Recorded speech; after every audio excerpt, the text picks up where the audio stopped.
Bonjour à tous. Dans cette vidéo, on va simplement parler de statistiques à deux variables et on va voir les points à retenir du cours sur ce chapitre de niveau première Bac Pro. Donc déjà, on va commencer par les définitions ici.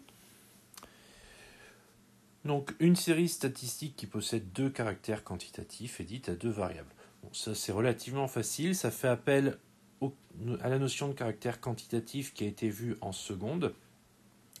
Donc je rappelle, caractère quantitatif, c'est un caractère qui est représenté par un nombre, par une quantité, d'où son nom d'ailleurs.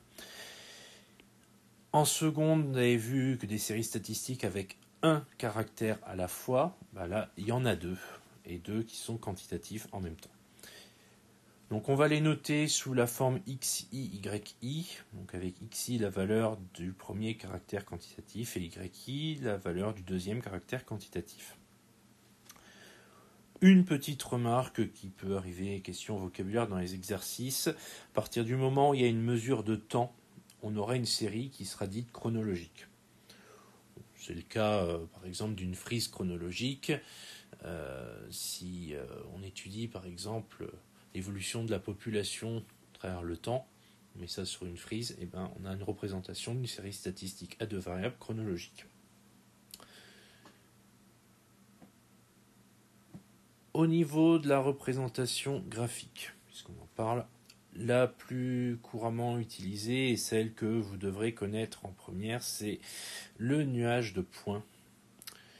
Puisqu'en fait, on va placer les différents points, donc les xi, yi, dans un repère orthogonal. Donc repère orthogonal rappelle deux axes, vertical, horizontal. On place nos points. Donc on prend les valeurs, on place, on a notre point. On fait que ça, on ne relie pas les points, rien d'autre. On a notre nuage de points. Donc généralement, la première variable, on la met sur l'axe horizontal et la deuxième variable sur l'axe vertical. Donc ça, c'est généralement ce qui est fait de façon usuelle. Donc cette représentation graphique, on l'appelle donc un nuage de points, ça je l'ai dit, et ça doit vous faire penser, nuage de points, justement, au fait qu'on ne relie pas les points entre eux. On a vraiment cette idée de nuage, un peu comme dans le ciel, on a une masse comme ça, on représente un peu un nuage. Très imagé, les mathématiques. Ensuite, ce qu'on peut en faire de ce nuage de points, c'est faire ce qu'on appelle un ajustement affine. Alors il y a une condition pour faire l'ajustement affine, il faut que les points du nuage semblent s'aligner ou presque. Si on retourne un peu en arrière, qu'à présent, on a des points, ils ne sont pas strictement alignés, mais ils suivent quand même une tendance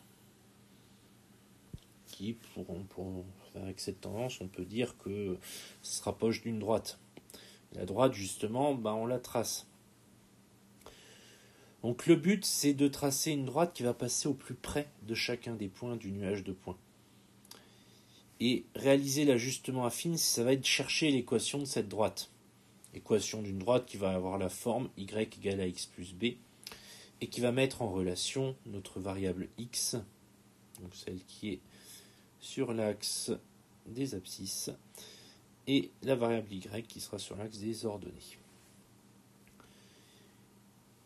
L'avantage d'obtenir cette équation de la droite d'ajustement, c'est vraiment de mettre en lien la variable y avec la variable x.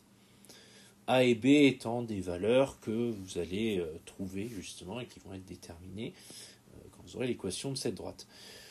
Au passage, en seconde, vous avez revu comment déterminer l'équation d'une droite.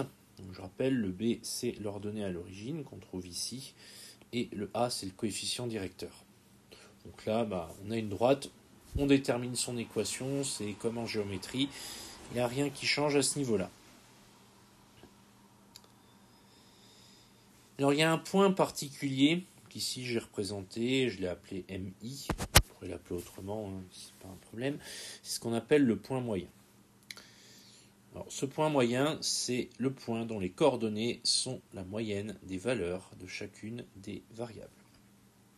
Donc concrètement, on fait la moyenne de toutes les valeurs de la première variable que l'on a, donc la moyenne des xi. Là, on fait la moyenne de la même façon pour la variable y. On obtiendra donc deux nombres qui seront les coordonnées du point moyen. La droite d'ajustement affine passe forcément par ce point moyen. Ça, c'est une règle. Ça peut vous permettre de tracer votre droite d'ajustement en ayant au moins un point de repère. Vous savez qu'avec le point moyen, la droite, elle pas forcément par ce point-là, donc ça évite après de tracer la droite un peu au hasard et d'être un peu éloigné. Si vous tracez la droite à la main, il y a une partie d'estimation, en tout cas au niveau première bac pro. On ne vous demande pas de déterminer la droite avec précision en la traçant à la main. J'insiste bien là-dessus. Par contre, si vous tracez à la main, calculez le point moyen et faites passer votre droite par ce point moyen. Il y a un autre élément qu'on peut trouver, c'est ce qu'on appelle le coefficient de détermination R carré. Donc ça indique si les deux variables de la série statistique sont en corrélation ou non. Tout simplement, cette valeur R carré, plus elle est proche de 1, plus la corrélation est forte. Et plus elle est éloignée de 1, plus la corrélation est faible. De façon très concrète, si votre ajustement affine est bien fait, que votre série statistique à deux variables se prête bien à un ajustement affine, vous allez trouver un R carré qui sera relativement proche de 1. Si par contre votre R carré est assez éloigné de 1, là, votre ajustement, il n'est pas bon. Non pas que vous soyez trompé, mais tout simplement que l'ajustement affine n'est pas adapté à la série statistique que vous êtes en train d'étudier. Si l'ajustement est pertinent, c'est-à-dire si le R carré est proche de 1, on peut utiliser l'ajustement affine pour faire des prédictions, des prévisions, des estimations sur d'autres valeurs que celles observées. Tout simplement parce que l'ajustement affine donne une tendance et donc offre la possibilité de faire ces prévisions. On parlera d'extrapolation si on cherche une valeur au-delà de l'intervalle des valeurs étudiées.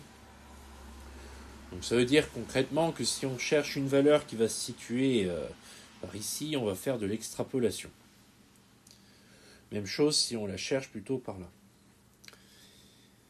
Interpoler, par contre, c'est chercher une valeur dans l'intervalle des valeurs étudiées. Donc si par exemple vous cherchez une valeur qui va se trouver ici, vous faites de l'interpolation. C'est du vocabulaire, le principe est le même dans les deux cas. Ça vous inquiétez pas, simplement il faut connaître les deux termes, extrapoler, interpoler, savoir à quoi ça correspond et ne pas être surpris si dans un exercice on vous demande d'extrapoler. Concernant l'utilisation des logiciels, quelque chose de très pratique en série statistique à deux variables, c'est que vous pouvez tracer le nuage de points, la droite d'ajustement, obtenir l'équation de la droite d'ajustement ainsi que le coefficient de détermination, tout ça en utilisant un logiciel et en faisant ça en moins de 5 minutes. Donc pour voir l'utilisation d'un logiciel, je vous encouragerai à aller regarder la vidéo de tutoriel qu'il y a sur la chaîne YouTube. La vidéo s'intitulant Tutoriel construire un nuage de points avec Excel. Donc pour ce chapitre, en fait, c'est tout ce que vous devez savoir.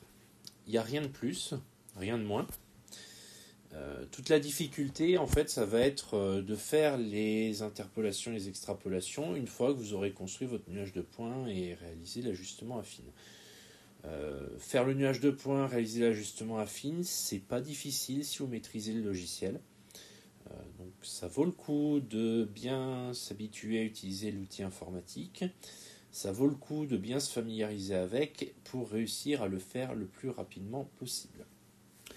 Si vous avez des questions, n'hésitez pas à les poser en commentaire. J'y répondrai avec plaisir. Et comme d'habitude, si ça vous a plu, pouce bleu. Si vous voulez ne pas rater de vidéo, vous abonnez. Le classique sur YouTube. Et moi, je vous dis à très bientôt.